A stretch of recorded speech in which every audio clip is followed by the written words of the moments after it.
यहाँ त पुरै रुखै खसेर छ क्या मेरो घरको त। केरा काटेर केरा अलग अलग चाहिँ हल्का पानी पनि बिदो भइसक्यो। हेर्नु न।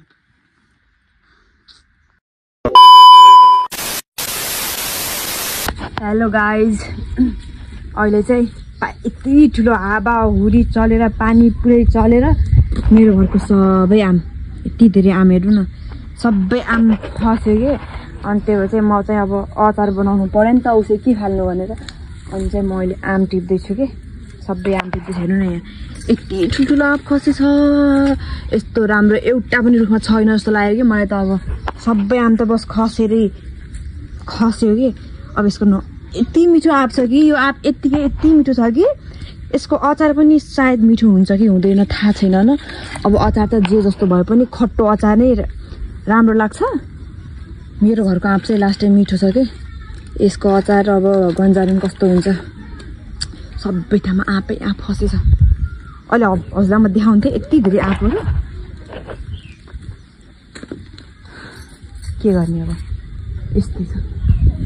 हेर्नु यो आँप, अझ कति आँप त मैले टिपेकै छैन, यो त आधै हो।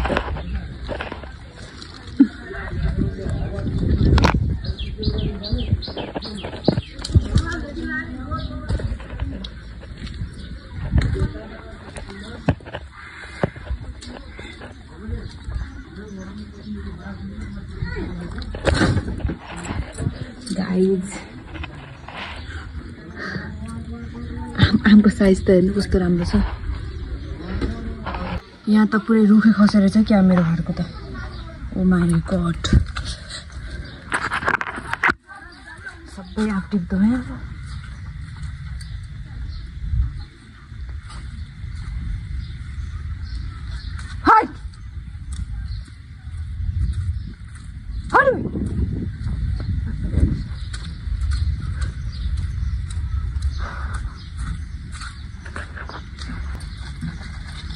कसरी लैजाऊ ल, कपडामा हालेर लैजानु पर्यो जहाँ पर्छ।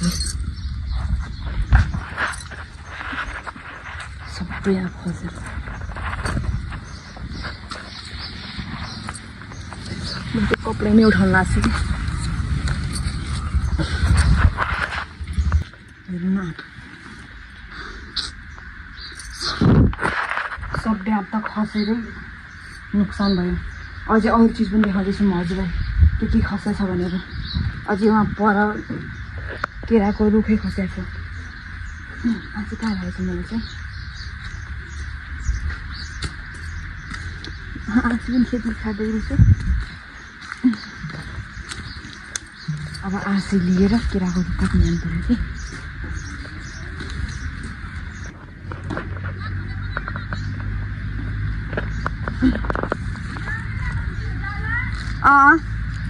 हेर्नु न, यहाँ केराको रुख सबै खसेर,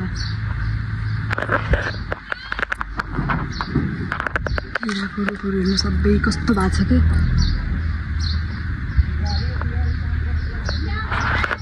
गाइज, मैले चाहिँ अहिले यहाँ केरा काटेर केरा अलग अलग गरिसकेँ काटेर। अब बस घरमा जान चाहिँ बाँकी छ। गाइज, अहिले चाहिँ हल्का पानी पनि बिदो भइसक्यो, हल्का भन्दा पनि सबै पानी बिदो भइसक्यो। अघि त घाम लाग्ने जस्तो भइरहेको थियो, अहिले चाहिँ घाम पनि छैन। अब चाहिँ हेर्नु सबै रुखहरू ढलेर कस्तो भएको छन्। अनि मेरो आँप चाहिँ खट्टो हुँदैन कि, यस्तो मिठो आँप छ कि। यति धेरै आँप खट्टो छ, अनि खट्टो चाहिँ बिल्कुल हुँदैन, यो मिठो हुन्छ। यसलाई चाहिँ काटेर नुन खोर्सानी मलेर खानुपर्छ। हेर्नु न, काटेर खानुपर्ने कि यसलाई। ठुलो खोज्छु,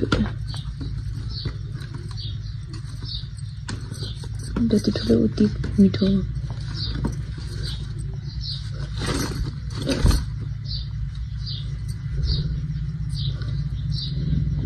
दुईटा अब मजाले धोएर खान्छु, त्यसपछि काटेर नुन खुर्सानी हालेर मलेर खाने। हेर्नु न, यहाँ पुरै खनेको, अस्ति पानी आउने भनेर, खाने पानी आउने हो भनेर यो खनेको सबै आज त हेर्नु न यस्तो भयो अलिकति। खानपानी आउने कहिले कहिले अहिले खनेर हेर्नु न यो हाल टिक्क लाग्यो मेरो बाबु कटु कहाँ पुऱ्याएको त ल हेर्नु यो हिलो यता जानु छैन उता जानु छैन कतै जानु नै छैन कि बाटो नै हिँड्ने आएको हिलोले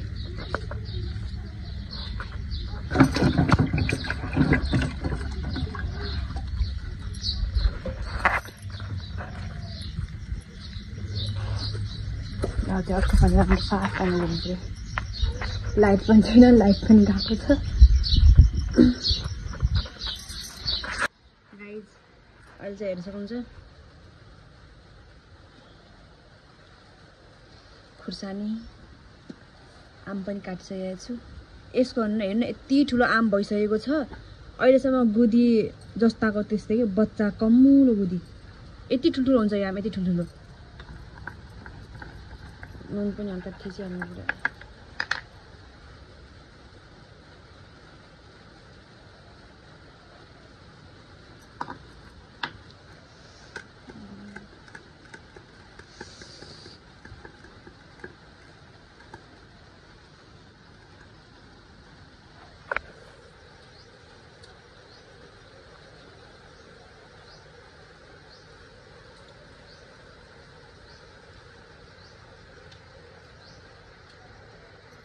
यो आम खट्टो छैन के मिठो हो अरूको आमभन्दा धेरै खट्टो हुन्छ नि यस्तो बिल्कुल पनि छैन धेरै मिठो हो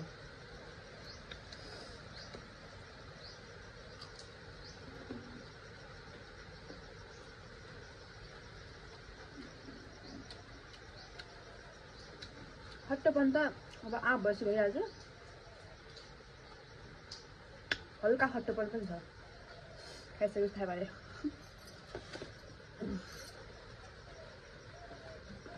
गाइस खानै लागेको थियो र कि पानी पर्नु थाल्यो होइन अब म जाँदैछु भित्र किनकि बाबु एक्लै छ गडाङ गुडुङ भयो भने डर लाग्छ कि बच्चासँग एक्लै त्यही भएर भित्र जाँदैछु म चाहिँ पानी परिहाल्यो हेर्नु न यहाँ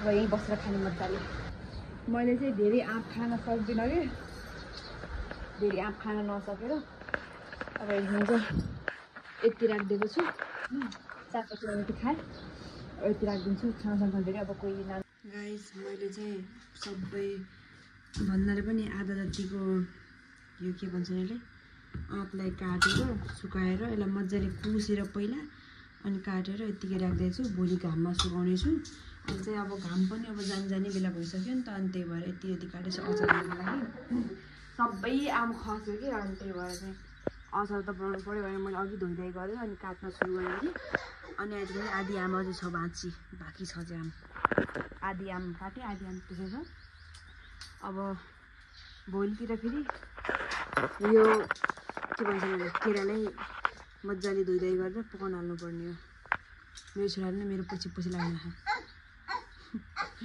घरको हाल त हेर्नु कस्तो भए